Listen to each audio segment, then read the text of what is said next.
Hi, and welcome to another episode of Hot Takes with me, the Silver Fox. Yesterday evening, I dropped a short, as one of the last videos I did, about the disastrous poll that had been taken by YouGov that showed the SNP in their lowest position ever. Now, there was one the other day that showed them even worse, but that was a very small poll, and I did say at the time it was probably not reflective or accurate given the size of the polling data. But this one is a YouGov poll, it is a major poll, and it is going to be a lot more accurate.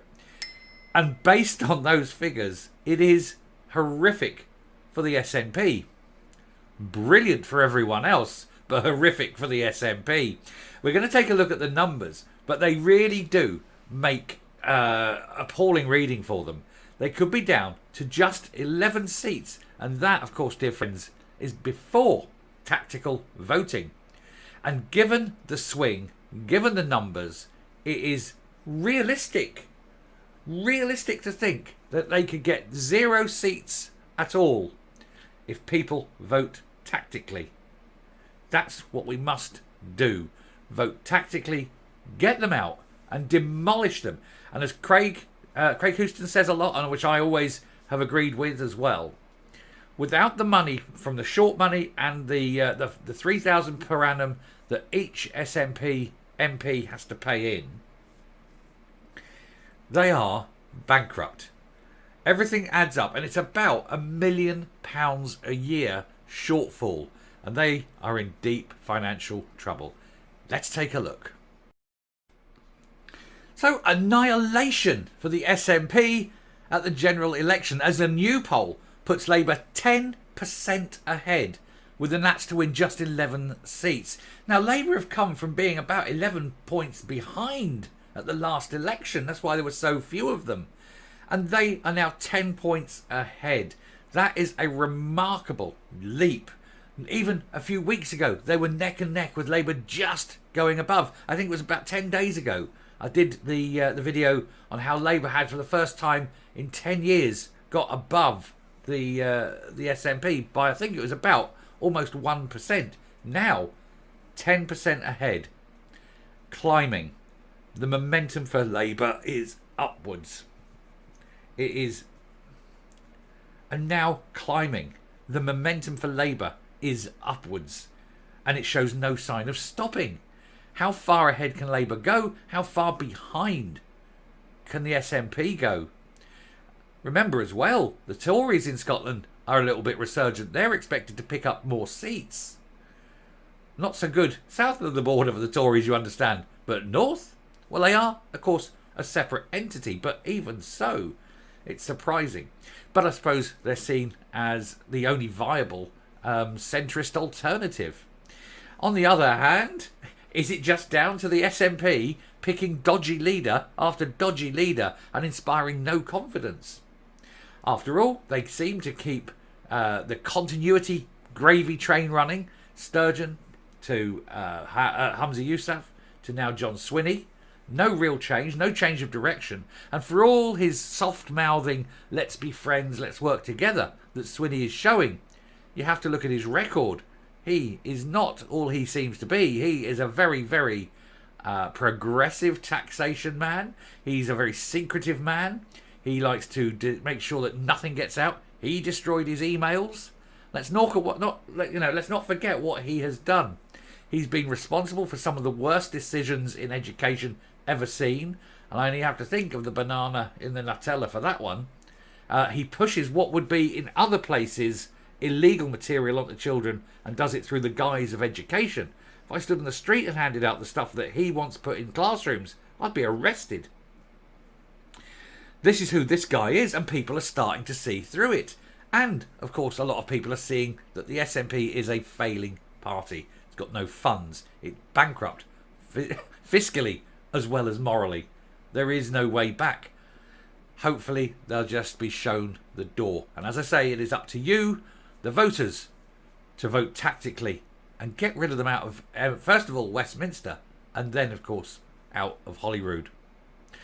Anyway, the survey by YouGov also spells bad news for John Swinney, personally, in terms of his favourability, as the Nat share looks to plunge to a 10-year low. There's Swinny pointing to the door, and he's going, I'll be out that door in a minute, and I'll make sure it doesn't hit me on the arse as I pass.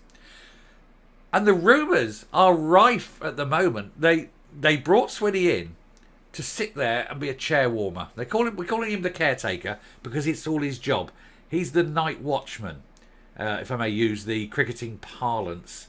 And he is there to just make things tick over until Stephen Flynn is ready to journey up and take his seat in ascendancy as the new emperor.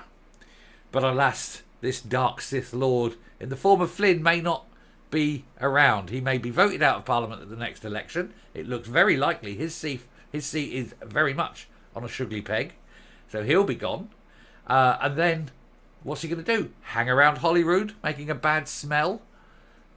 Desperate for a by-election somewhere? Who knows?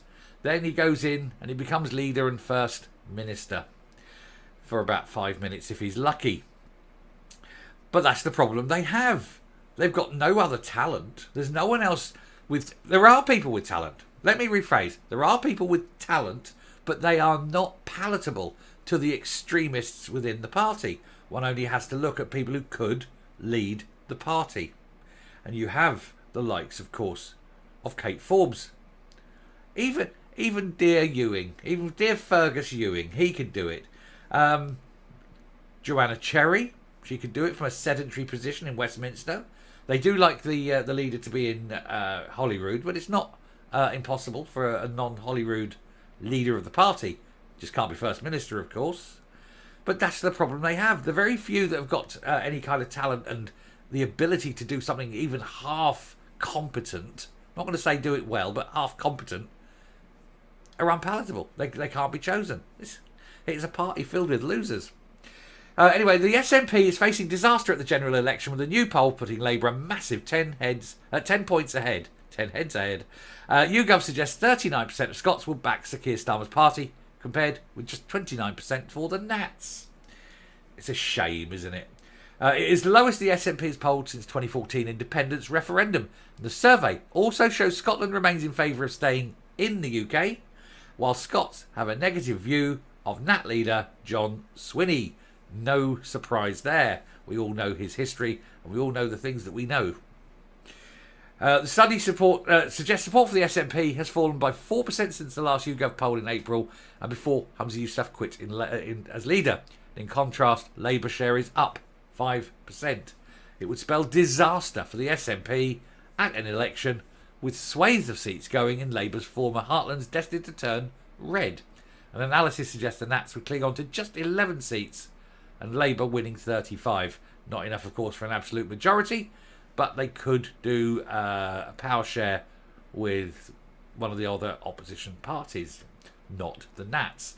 Anna Sarwar has ruled that out day one. He said he was not prepared to work with the Nats. And I don't think, therefore, he'll work with the Greens either. I've seen how toxic the Greens are.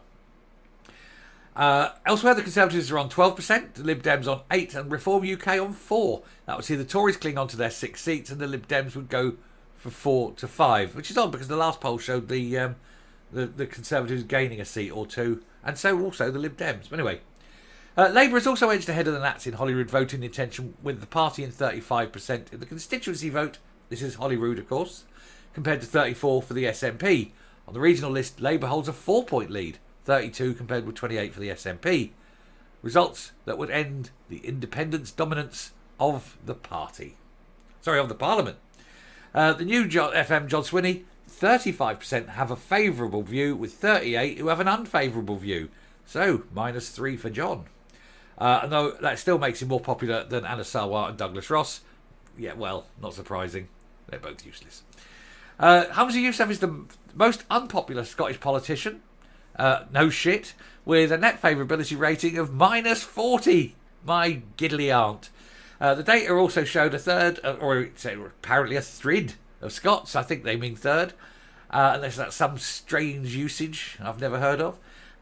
Trusted the SNP to make the right decision for the country. What? A third? My God.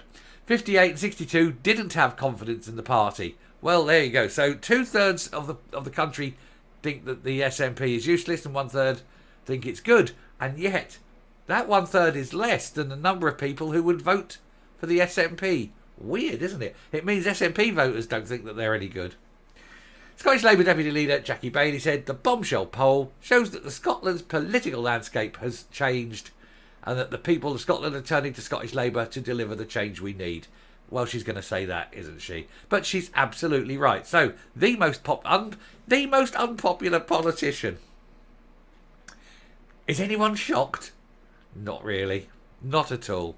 He will be worried today because he knows he's going to go. And who's going to replace him? Well, he may not even make it to the election. And there are rumours, and I've heard these rumours from sources close to the power base. Let's just say, I can't reveal, don't want to say too much. But I've had reports from sources that said that they may, after Swinny gets booted, if Swinny fails and they boot him out and they can't get Flynn in, they may put in a temporary leader in the form of Humza Yousaf. And I've done a video on that. Can you imagine him walking into the chamber, I'm back? That'd be awful, wouldn't it? Never mind. I'll come up and we'll round off. Swinny must look at the papers sitting on his desk every morning and think, I really don't want to open them. I don't want to see how bad I'm doing. I don't want to see any polling. I don't want to see where one of my ministers has opened his mouth, said the wrong thing. I don't want to see who's screwed up. I don't want to see whatever's going on.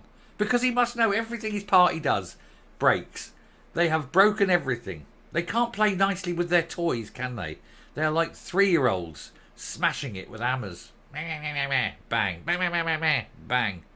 And everything that Scotland has is destroyed, laying ruined and broken.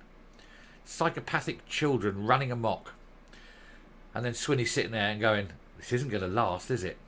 And then, of course, you get Scunner Yousaf hovering over into view going, I'm coming after you, John. He must wonder what the hell's going on. We do. Anyway, thanks for listening.